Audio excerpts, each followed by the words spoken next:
चत्तारि मंगलम अर्हंता मंगलम सिद्धा मंगलम साहु मंगलम केवली पनत्तो धमो मंगलम चत्तारि लोगुतमा अर्हंता लोगुतमा सिद्धा लोगुतमा साहु लोगुतमा केवली पनत्तो धमो लोगुतमा चत्तारि शरणं पौजामि अर्हंता शरणं पौजामि सिद्धा शरणं पौजामि साहु शरणं पौजामि केवली पनत्तो धमो शरणं पौजामि चार शरण चार मंगल चार उत्तम करे जे भवसागर थी तरे ते सकल कर्म नो आणे अंत मोक्ष तना सुखले अनंत भाव धरीने जे गुण गाय ते जीव तरीने मुक्ति जाय संसार माई शरण चार अवर शरण नहीं कोई जे नर नारी आदरे तेने अक्षय अविचल पद कोई अंगूठे अमृतव से लब्धि तना भंडार गुरु गौतम ने समरिये सो सदाय मनवांछित फल दाता है।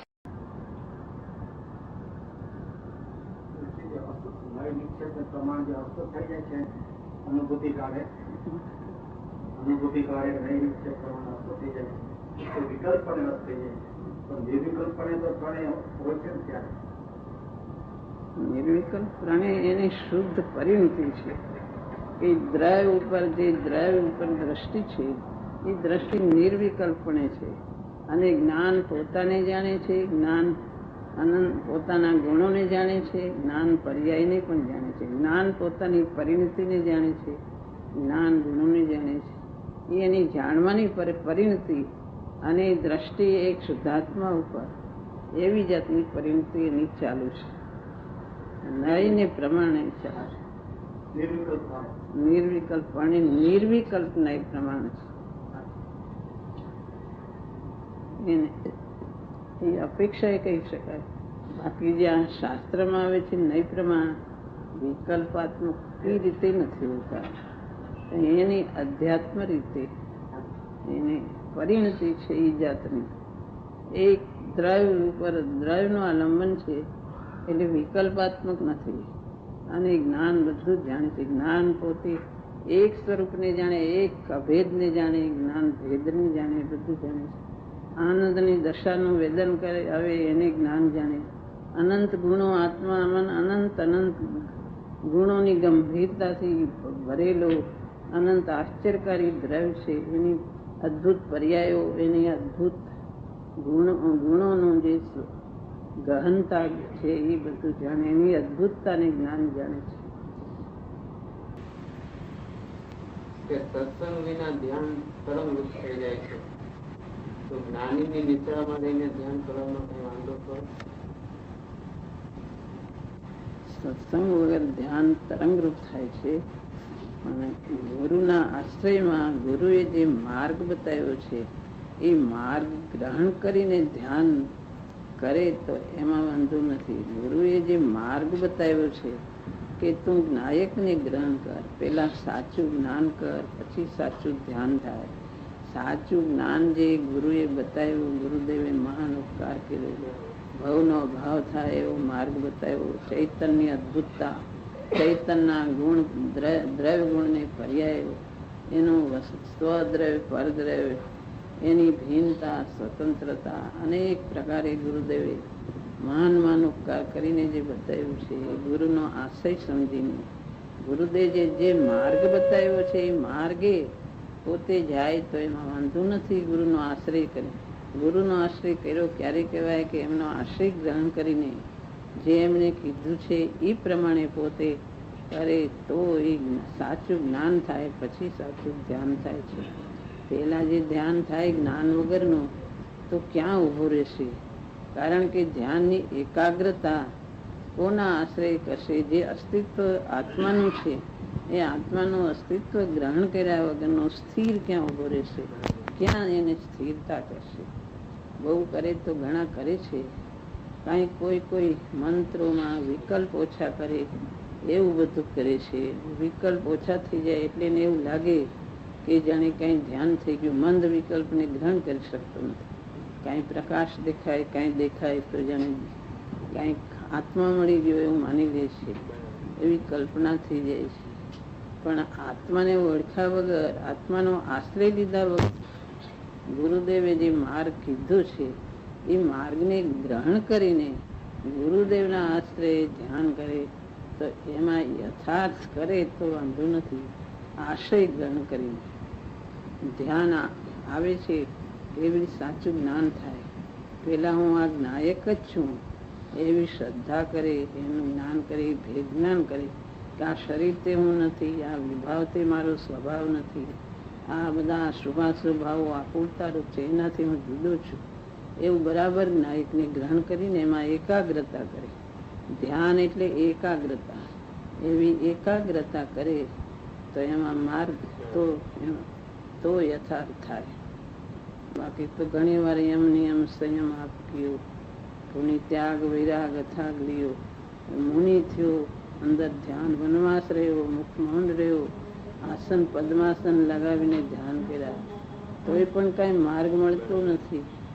આત્માને ગ્રહણ કર્યા વગર, નાયકને ગ્રહણ કર્યા વગર ધ્યાન થઈ શકતું નથી. પણ ગુરુનો આશ્રય યથાર્થ કરે તો એ માર્ગ મળે છે. ગુરુએ જે કીધું છે એ પ્રમાણે કરે તો માર્ગ મળ્યા વગર જતો નથી. તો સાચું ધ્યાન થાય. ધ્યાન થાય છે, એકાગ્રતા હોય છે માર્ગમાં. નાયકને ગ્રહણ કરે પછી એકદમ એકાગ્ર શ્રદ્ધાના બળ પૂર્વક આત્મામાં એકાગ્રતા થાય, એવી ધ્યાનની દશા થાય તો વિકલ્પ તૂટીને આત્માની સ્વાનુભૂતિ થાય. એ માર્ગ છે પણ એ આત્માને ગ્રહણ કરીને થાય તો એ યથાર્થ થાય. બાકી મુનિઓને બધાને તો ધ્યાનની દશા હોય છે. સમ્યક દર્શન પછી સહજ ધ્યાનની દશા હોય છે. એવી ધ્યાનની દશા હોય છે અંતર્મૂર્તે સ્વરૂપ નિર્વિકલ્પ દશામાં જાય છે, અંતર્મૂર્તે બહાર આવે એવી સહજ ધ્યાનની દશા, એવી એકાગ્રતાની એવી પરિણતિ સહજ મુનિઓને હોય છે. એવી ધ્યાનની દશા તો ઠેઠ સુધી છે. પછી મુનિને બહુ ધ્યાન ઉગ્ર થઈ જાય તો એમાંથી શ્રેણી માંડીને કેવળ જ્ઞાન પામે એવી ધ્યાનની દશા મુનિઓને પ્રગટ થાય છે.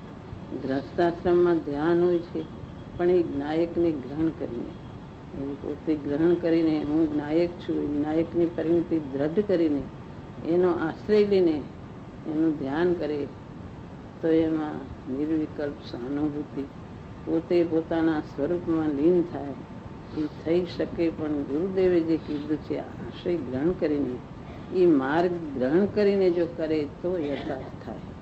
નહીતર બહારથી શું ભાવ રૂપે જીવે ઘણી વાર કર્યું છે પણ એ શું ભાવ રૂપે થાય છે, પૂર્ણ બંધ થાય છે પણ ભાવનો અભાવ થઈ શકતો નથી. માટે ગુરુનો આશ્રય ગ્રહણ કરીને કરે તો યથાર્થ થાય. હે પૂજ્ય માતાજી, આજનો દિવસ મહામંગલ છે.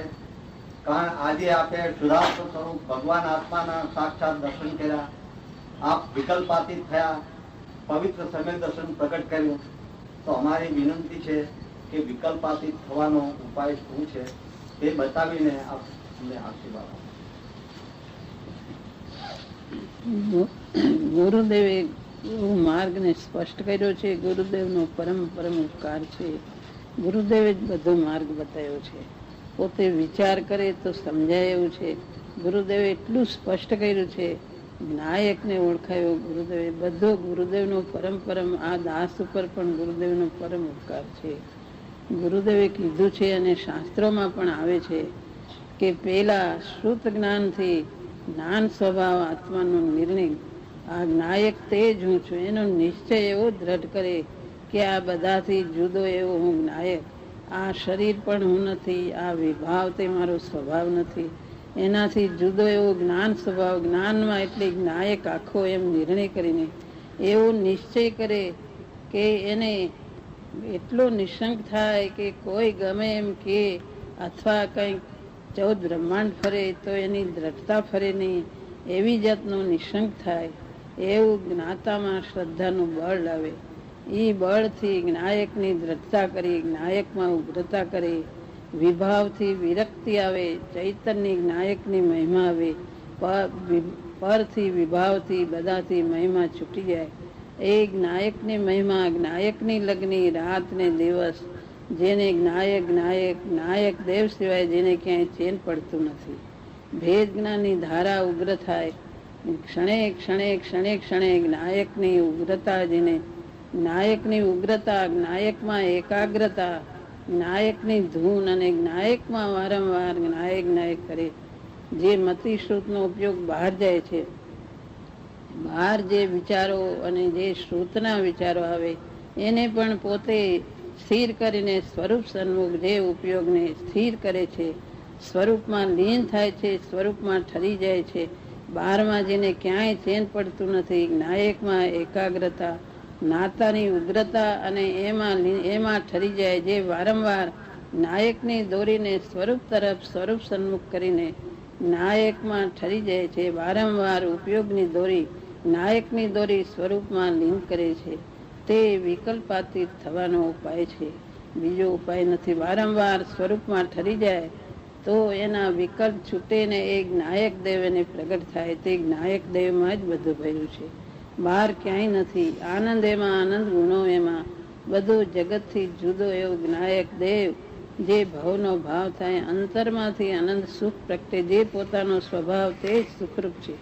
શાસ્ત્રમાં આવે છે કે તેટલું જ સત્ય પરમાર્થ છે જેટલું આ જ્ઞાન છે. બીજા બધાથી જેટલું આ જ્ઞાન છે તેટલું જ તું છું.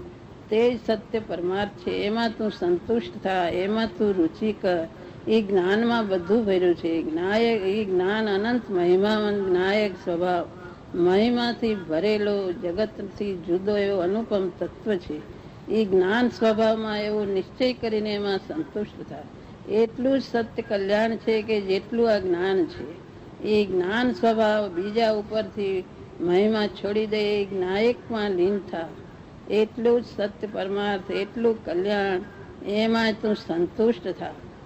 તો તારા અંતરમાં ઉપયોગને એવું લીન કર કે બહાર જઈને જવું ગોઠતું નથી, એવી લીનતા કર. તે વિકલ્પ છૂટવાનો ઉપાય છે. એમ કરતા એની કોઈ અંતરમાં એવી કોઈ લગ્ની લાગવાથી, અંતરમાં એવી વિશ્રાંતિની પરિણતિ થવાથી, નાયકની દોરી સ્વરૂપ સન્મુખ આવવાથી એવી વિશ્રાંતિ અને એવી શાંતિ અને પ્રગટ થાય કે વિકલ્પ છૂટી જાય અને નાયકનો કોઈ અનુપમ અનુભવ, અનુપમ આનંદ, અનુપમ સ્વાદ, નાયક દેવ જગતથી જુદો એવો ન્યારો એ નાયક દેવ એને એ રીતે પ્રગટ થાય છે. ગુરુદેવે એ માર્ગ એવો સ્પષ્ટ કરીને સમજાયો. ક્યાંય શંકારે એવું નથી. પુરુષાર્થ તો પોતાને જ કરવાનો છે. ગુરુદેવે એને ચારે બાજુથી સમજાવ્યું છે.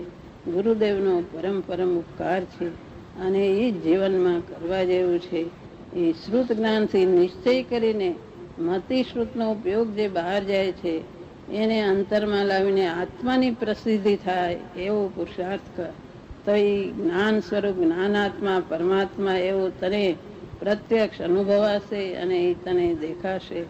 એવો જે આત્મા અલૌકિક છે, પણ એની ભેદજ્ઞાની ધારાની ઉગ્રતા કર, દ્રવ્ય ઉપર દ્રષ્ટિ કર અને એનું જ્ઞાન કર અને એના તરફ વારંવાર ઠરવાનો પ્રયત્ન કર. તો એ તને થયા વગર રહેશે નહીં. શાસ્ત્રોમાં આવે છે કે તું એકવાર એનો પાડોશી થઈને જો તો તને અંતરમાં એવો કોઈ અપૂર્વ ચૈતન્ય દેવ પ્રગટ થશે જે અનુપમ છે. એ જ એનો ઉપાય છે. ભગવાન કેમ મળે, ચૈતન્ય દેવ કેમ પ્રાપ્ત થાય. કંચન વર્ણનું નામ અને કોઈ મિલાવો, કાંઈ ગમતું નથી. અંજન રેખન આંખ ન ભાવે, કાંઈ ગમતું નથી. કોઈ સાથે બોલવું ગમતું નથી, ખાવું ગમતું નથી, કોઈ સાથે રાગ ગમતો નથી, ક્યાંય ફરવું ગમતું નથી, ક્યાંય ચેન પડતું નથી. ક્યાંય એક આત્મદેવ મને કોઈ મિલાવો, એ ગુરુદેવ મને મિલાવો. એ તો કોઈ જુદું રહેતું. અંદર એવી ભાવના લગ્ની આવે એટલે એવી ભાવના થાય. અંદર વેદનને લઈને બધું ગવાતું હતું.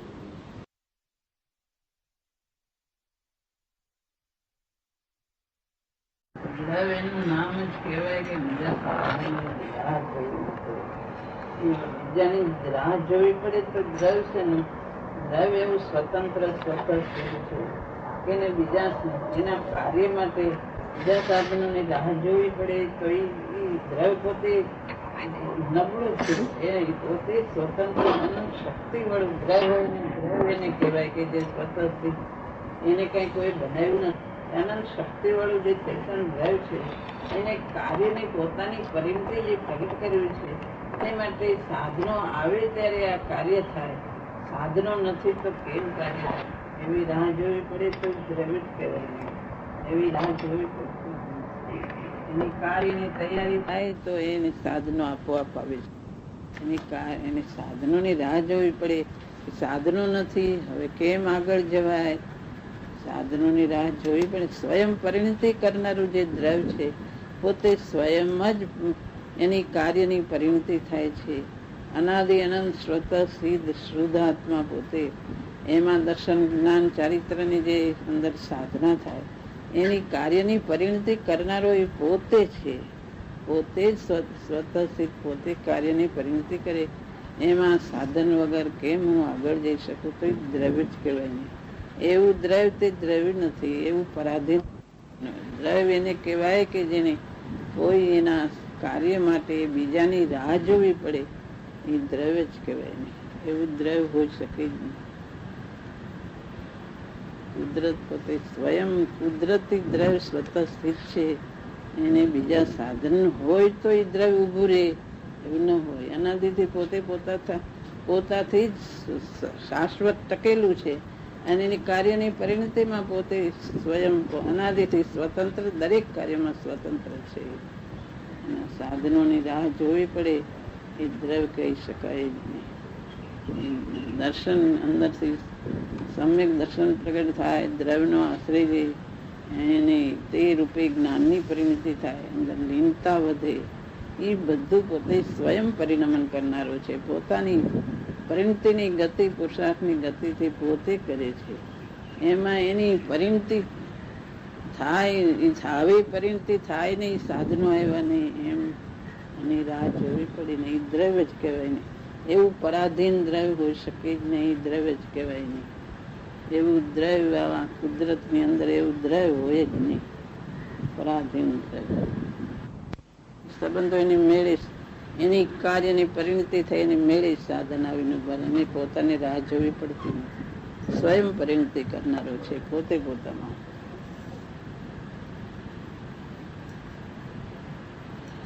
નું ચક્ર આખું પોતાથી ચાલી રહ્યું છે.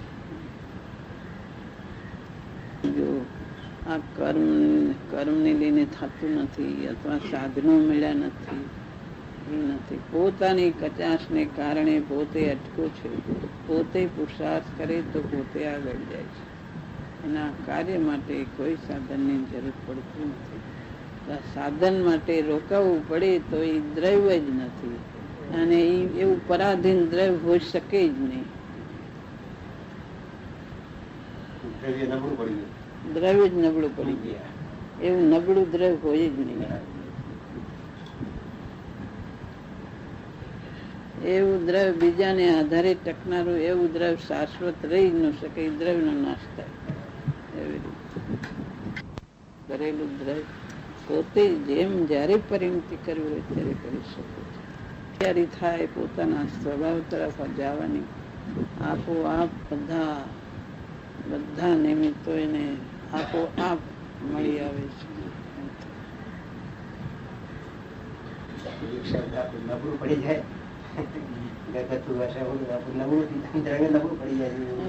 નબળું પડી જાય. નબળું દ્રવ્ય હોય નહીં. એવું એક સાધન માટે નબળું પડે, સાધનો માટે નબળું પડતું તો નબળું જ રહેવાનું. એ ક્યાં શક્તિ હોય? એવું દ્રવ્ય જ ન હોય. એ દ્રવ્ય જ કહેવાય નહીં. થઈ શકે નહીં.